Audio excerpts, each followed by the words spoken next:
بسم اللہ الرحمن الرحیم۔ السلام علیکم۔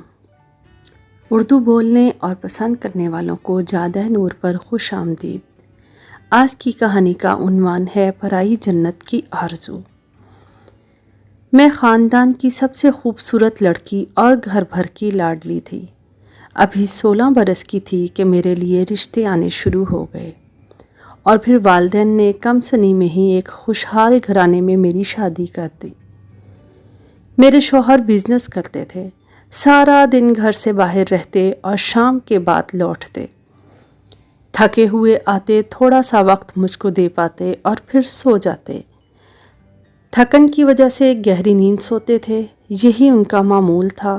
کاروباری مجبوریاں تھیں کہ وہ مجھے زیادہ وقت نہیں دے سکتے تھے، تاہم مجھ کو ان کی اس روٹین سے کافی الجھن ہوتی تھی اور میں خود کو تنہا محسوس کرتی۔ میری عمر ایسی تھی کہ مجھ کو ایک شوہر سے زیادہ دوست کی ضرورت تھی، تاہم والدین نے رخصتی کے وقت نصیحت کر دی تھی کہ جیسا بھی وقت پڑے تحمل سے گزارنا اور مڑ کر میکے کی طرف مت دیکھنا، ورنہ گھر آباد نہ رکھ سکو گی، اور کبھی شوہر کا شکوہ ہم سے آ کر نہ کرنا، ہم تمہاری بات نہیں سنیں گے۔ اس نصیحت کو میں نے دل پر لکھ لیا اور اپنا جی مار کر سسرال میں وقت کاٹنے لگی۔ اگرچہ مجھ کو شوہر صاحب نے تمام آسائشیں دی ہوئی تھیں اور سسرال میں کوئی تکلیف نہیں تھی، لیکن اکیلا پن مجھے بے قرار رکھتا تھا۔ میرے شوہر مجھ سے 10 سال بڑے تھے۔ یہ عمر کا مسئلہ ہی تھا کہ میں اپنے شوہر کے ساتھ ذہنی ہم آہنگی محسوس نہیں کر پاتی تھی۔ جب تک ساس زندہ رہیں، گھر میں دل لگانے کی کوشش کرتی رہی، کیونکہ وہ ماں جیسی تھی۔ وہ بہت شفیق تھیں۔ میری شادی کے 5 سال بعد جب میں 2 بچوں کی ماں ہو گئی تھی، وہ رضائے الہی سے فوت ہوئیں۔ ساس کی وفات کا بہت صدمہ ہوا کہ میرا اور میرے بچوں کا وہی خیال رکھتی تھیں۔ وحید تو سارا دن گھر سے باہر رہتے تھے۔ میرے جیٹھ شادی شدہ تھے، وہ اپنی فیملی کے ساتھ علیحدہ گھر میں رہتے تھے۔ اگرچہ وحید کے ساتھ ان کا کاروبار مشترکہ تھا۔ جیٹھ کا نام حمید تھا اور ان کے 4 بچے تھے۔ جٹھانی اور بچے کبھی کبھی ہم سے ملنے آ جاتے تھے۔ میرے والدین کا خیال یہ سب اچھے تھے اور بسانا ہے تو داماد کے گھر کم ہی جانا چاہیے اور اس کو بھی میکے میں زیادہ نہیں بلانا چاہیے۔ بس وہ اسی سوچ پر کاربند تھے۔ بہت کم میرے گھر آتے اور مجھ کو زیادہ نہ بلاتے۔ کہتے تھے کہ اپنے گھر رہو کیونکہ بیٹیاں اپنے گھر اچھی لگتی ہیں۔ شادی سے پہلے والدین نے کافی پابندیاں لگائی تھیں۔ میں نے صرف 8 جماعتیں پڑھیں اور انہوں نے گھر بٹھا لیا۔ اس کے بعد گھر سے بھی اکیلے باہر جانے نہیں دیا۔ لہٰذا شادی سے پہلے میں نے کسی سے وابستہ ہونے کی کوشش نہیں کی اور نہ ہی کسی کو اپنی زندگی میں جھانکنے کی اجازت دی۔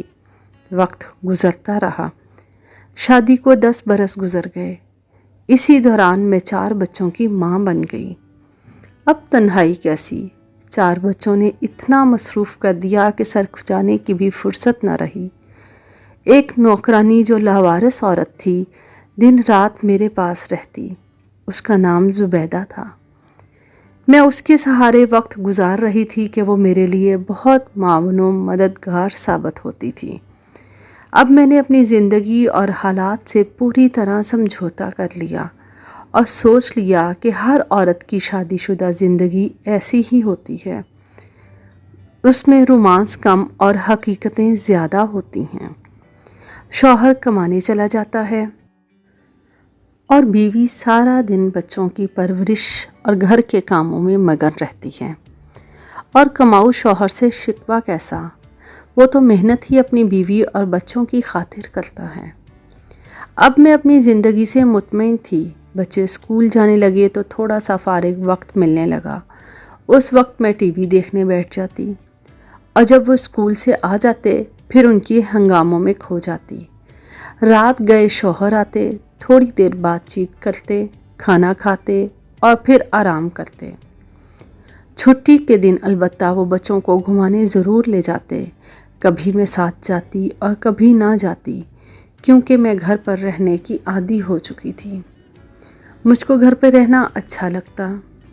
جیٹھ کے گھر میں بھی 2-3 ماہ بعد ہی کبھی جاتی، وہ بھی ان لوگوں کے اصرار پر جب وہ کھانا وغیرہ کرتے۔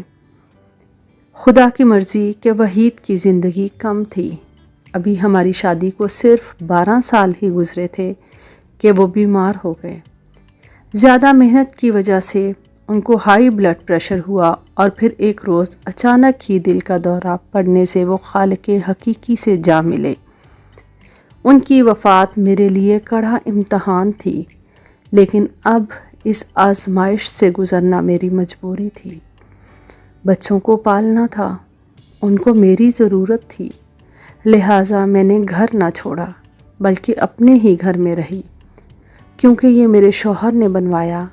یہ ہمارا ذاتی مکان تھا، 4 بچوں کے ساتھ اور کہیں نہ جا سکتی تھی، میکے میں اور نہ سسرال میں۔ جیٹھ صاحب نے کہا کہ کیوں اکیلی رہو گی، ہمارا گھر کافی بڑا ہے، اس کے اوپر والے پورشن میں آ جاؤ۔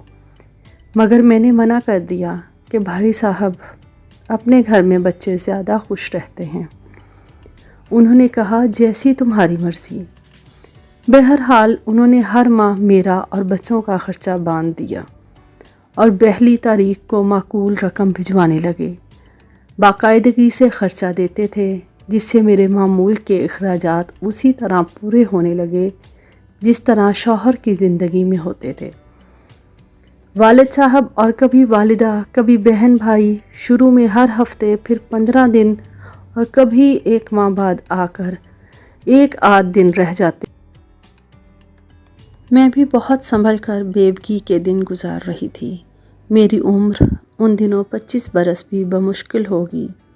قدرت کی شان کہ جہاں بہت سوں کے قدم ڈگمگا جاتے ہیں، میں نے یہ دن بہت عزت سے گزارے، کسی موڑ پر بھی اپنی راہ سے بے راہ نہ ہوئی۔